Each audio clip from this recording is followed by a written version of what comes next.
हमारे पास आती कॉलर है। हेलो, अस्सलाम वालेकुम। वालेकुम सलाम। जी, कौन बात कर रही हैं? मारिया लाहौर से बात कर रही हूँ। जी मारिया, क्या क्वेश्चन है आपका? जी मैंने पूछा था, मेरे चेहरे पे ब्राउन तिल हो रहे हैं। ठीक है, कब से है ये तिल? 3-4 माह हो गए हैं, तो पहले तो कम कम थे, अब ज़्यादा हो रहे हैं। ठीक है। आपकी एज कितनी है? 19। आप पढ़ती हैं? जी। यूनिवर्सिटी में है? जी। और आपका सन एक्सपोजर कितना है? आजकल तो घर पे ही होती हूँ, BA पेपर दिए हैं मैंने। और आपकी वालदा या वालिद के भी तिल हैं चेहरे पे? नहीं, इनके नहीं है। फैमिली में बहनों भाइयों के किसी के? हाँ जी, बहनों के हैं। आपका रंग गोरा है कि दरमियाना है, गंदमी है कि कैसा है? गंदमी है। गंदमी है, लेकिन बहनों के आपके तिल हैं चेहरे पे? हाँ जी। ठीक है, इसका जवाब दे दो। Thank you so much. इसका जवाब सर दे। जवाब आ गया। पहली बात तो फिर सन एक्सपोजर और बहनों को भी है, फैमिली में आ गया। भी है। आजकल ये फैमिली में पहली बात तो मैं कि इसका जवाब दूं, कजन मैरिजेस बिल्कुल बैन हो जानी चाहिए। अब तो लेटेस्ट रिसर्च है अमेरिका में और बाकी जगह कि कज़न मैरिजेस जो हम करते हैं, सबसे ज़्यादा बीमारियां ये मासी, चाची, ताए, पुप्पी, खाला के बेटे बेटियों में आपस में उनके बच्चों में आती हैं। सो पहली बात तो जनरेशन तो वाई गोइंग इनटू कज़न? आप शादी बाहर करो, इतनी बड़ी दुनिया, 18 करोड़ की आबादी में बाहर नहीं मिलता कोई रिश्ता। जरूर हमने अपने कज़न में ही घुसना है कि जी घर की लड़की, घर का लड़का, जायदाद, घर की जायदाद ना बाहर निकल जाए। हम लोग कितने सेल्फिश और मीन हो गए हैं, ऐसी बातें करते हैं और बच्चे फिर डिफेक्टिव पैदा होते हैं जो सारी उम्र की लाइबिलिटी बनते हैं। पहली बात तो खुदारा ये चीज़ पे एम्फसाइज मैं करता हूँ कि शादियाँ फैमिली में ना करें। जो इनको तिल निकले हुए हैं, वो जिसको हम फ्रेकल्स कहते हैं, ये तिल जो होते हैं, इसके लिए सन ब्लॉक का होना ज़रूरी है, नंबर 1। नंबर 2, फ्रूट्स और जूसेस ज़्यादा लें, बाहर निकले कैप पहन लें, सन ग्लासेस लगाएं। और मैं तो अपने कॉलेज में किंग एडवर्ड मेडिकल यूनिवर्सिटी में पढ़ाता हूँ 4th ईयर फाइनल ईयर को, तो मैं बच्चों को कहता हूँ कि तुम्हारे पास गर्मियों में अम्ब्रेला होनी चाहिए। वो जब तक छतरी ना हो तब तक तुमने धूप में एक डिपार्टमेंट से दूसरे डिपार्टमेंट में सनब्लॉक लगाएं भी और अम्ब्रेला का भी करें। यही ये भी करें। इसको मैं एक और बता देता हूँ इस बच्ची को जिसका फोन अभी बात हो रही थी कि हमारे पास लेजर भी अब इसका अवेलेबल है। जो फ्रेकल्स हैं उसके लिए लेजर आ गया। उसका कितना एक्सटेंट हो सकता है, उसमें लेजर करना चाहिए?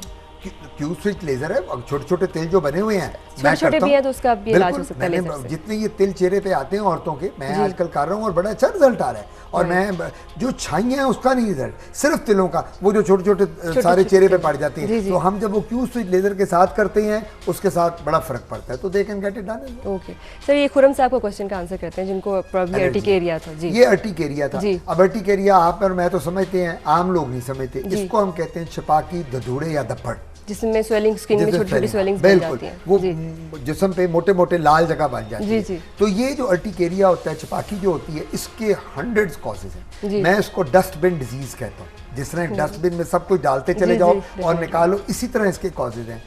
डाइट, खाना, ड्रग्स, परफ्यूम्स, कोलोन, ये हम कुर्सी पे बैठे। सो सबसे बड़ी बात यह है, आप खुद नोट करें कि आपको एलर्जी या धप्पड़ क्यों है। क्या आपको मछली के साथ है? क्या आपको प्रॉन्स के साथ है? क्या आपको एस्पिरिन, डिस्प्रिन की गोली के साथ है? पैनाडोल की गोली, यानी किस दवाई के साथ या किस खाने के साथ? कुछ खवातीन को, मर्दों को परफ्यूम लगाने का बड़ा शौक होता है, उसके साथ होता है। इसमें इसकी ट्रीटमेंट में क्या steroid spray? Not steroid. Initially हम एंटीहिस्टामिन्स देते हैं, long acting, short acting, oral antihistamines. और टॉपिकल की मैं बात करती हूं, स्टेरॉइड्स, माइल्ड स्टेरॉइड्स लगवा। टॉपिकल में मैं स्टेरॉइड नहीं देते, ब्लेंड एप्लीकेशंस होती हैं जिनमें हम उनको कैलामाइन लोशन कहते हैं। ठीक, बाकी टॉपिकल स्टेरॉइडल लोशन। एक कॉलर है हमारे साथ, हम वो ले लेते हैं। अस्सलाम वालेकुम। वालेकुम सलाम जी, कौन बात कर रही हैं? मैं पत्तों की तो बोलनी है, ते मैं डॉक्टर साहब ने गल। जी बताएं, अपना नाम बता दें। मेरा नाम शाजिया है ते बज मेरा ना गुर्दे का मसला है, बायां गुर्दा है ना जेड़ा जी, उनदे च पहले पत्थरियां सी ते 3 साल पहले मैं ऑपरेशन कराया थी जी। उस तो बाद ना हुन के पहले कहंदे सी कि रेशा बन गया। अच्छा। ते हुन ना उस तो बाद हुन कहंदे ने कि अद्धा गुर्दा जेड़ा बिल्कुल खत्म हो गया है ते अद्धा गुर्दा सही। तकलीफ बहुत ज्यादा रहंदी है ते मैनू हमल भी एक 4 महीने का बच्चा पैदा होने वाला है ते कोई इनके बारे बताओ, मसला सानू दसो। जी ठीक है, हम आपके क्वेश्चन का आंसर करते हैं। Thank you so much.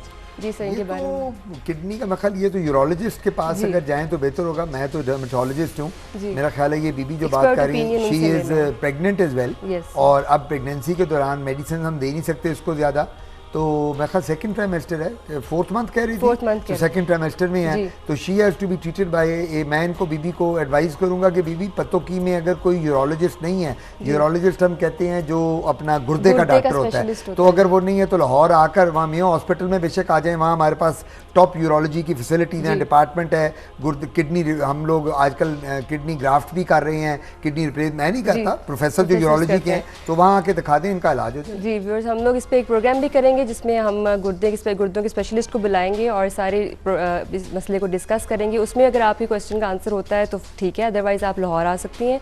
You have always, आपके पास हमेशा ये ऑप्शन है, आके आप ये डॉक्टर को दिखाएं और एक्सपर्ट ओपिनियन लें उनसे। हमारे साथ एक और कॉलर है। अस्सलाम वालेकुम। हेलो जी, मुझे आपकी आवाज़ बहुत स्लो आ रही है। अब आ रही है आपको मेरी आवाज़? जी आ रही है। जी, कौन बात कर रही हैं? मैं ताहिरा शब्बीर बात कर रही हूँ कराची से। जी ताहिरा, बताइए क्या क्वेश्चन है आपका? मुझे डॉक्टर साहब से बात करनी थी, अभी उन्होंने बात की थी बर्थ या फुलबेरी की, तो मुझे भी ये ना बर्थ के निशानात हैं मेरी टांगों पर हैं और ये ना बढ़ते चले जा रहे हैं, तो मुझे इसका कुछ उनसे पूछना था। आपकी उम्र कितनी है? आपकी आवाज़ बहुत स्लो आ रही है। आपकी उम्र कितनी है? मेरी उम्र 38। और आपको ये बर्स के निशान कब से हैं? मुझे छोटी उम्र से, मेरे ख्याल में 4 साल की या 5 साल की थी जब से है ये। आपकी फैमिली में ननियाल ददियाल में किस किस को बर्स है फैमिली में? नहीं, मेरी ननियाल ददियाल में किसी को भी नहीं है, ये सिर्फ मुझे ही है। अच्छा, तो आप इलाज करा रही हैं कराची में इसका? नहीं, मैंने बचपन में ही इसके बहुत सारे इलाज किए हैं, तो ये मेरे हाथ पर भी था, आँख पर भी था, तो वो थोड़े से खत्म हो गए, लेकिन अब ये मेरी टांगों पर रह गए हैं, टखनों पर हैं और टांगों पर बहुत ज़्यादा अब तो बढ़ने लगे हैं। पहले बढ़े नहीं थे, रुक गए थे, लेकिन अब ये ज़्यादा बढ़ने लगे हैं। अगर मैं कराची में अगर आप हैं तो वहाँ किसी माहिर अमराद जिल्द को दिखा लें, मेरा मशवरा होगा। नहीं तो फिर अल्टीमेटली लाहौर अगर आप आ जाएँ तो जो आप एरिया बता रही हैं ये ज़्यादा एरिया नहीं है, इंशाल्लाह अल्लाह ने किया तो आपका इलाज मुमकिन हो सकेगा। ओके जी, शुक्रिया।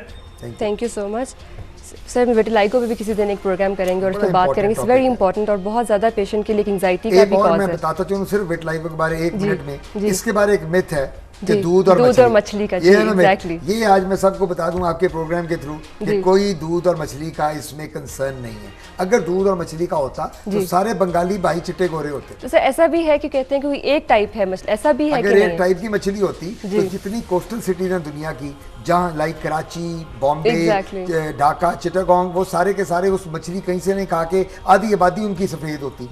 अभी तक मेरा 32 साल का तजर्बा है स्किन में, डर्मेटोलॉजी में, मैं पूरी दुनिया में फिरा हूँ, मैं हर जगह जाके पेपर पढ़ता हूँ, हर कॉन्फ्रेंस में जाता हूँ, कहीं भी ये प्रूवन नहीं है कि मछली और दूध के साथ फुलबेरी हो जाती है। चलें, आज ये मिथ क्लियर हो गया सबको कि ये सिर्फ एक मिथ है और ऐसा कुछ नहीं होता। मछली और दूध का आपस में कोई कॉम्बिनेशन नहीं है जिसमें ऐसी कोई डिजीज हो जाए। वैसे मेरी वालदा जब हयात थी तो मुझे कभी हमें मछली और मछली के बाद दूध नहीं पीने देती हूँ। तो मैं कहता था अम्मी मैं तो खुद प्रोफेसर हूँ स्किन का। मेरे वाले जो थे डॉक्टर गुलाम शबीर, उन्होंने स्किन पाकिस्तान में शुरू की, तो वो भी कहते थे, तो मेरी अम्मी ने कहना तानू कुछ नहीं पता दो, जो मैं कह रही है दूध से मच्छी नहीं रहनी। तो मैं एक बात कर रहा हूँ कि ये मिथ ऐसी है कि बुजुर्गों के ज़हन में बैठा हुआ है कि दूध और मछली जो लेगा वो बिल्कुल उसके वाइट हो जाएगा, और ऐसा कि नहीं है, बिल्कुल ऐसी बात नहीं है। मैं कैटेगोरिकली कह सकता हूँ, 32 इयर्स का एक्सपीरियंस है मेरा। Right sir. अभी एक ब्रेक का टाइम है और ब्रेक के बाद हम वापस आते हैं और यहीं से अपनी डिस्कशन स्टार्ट करेंगे।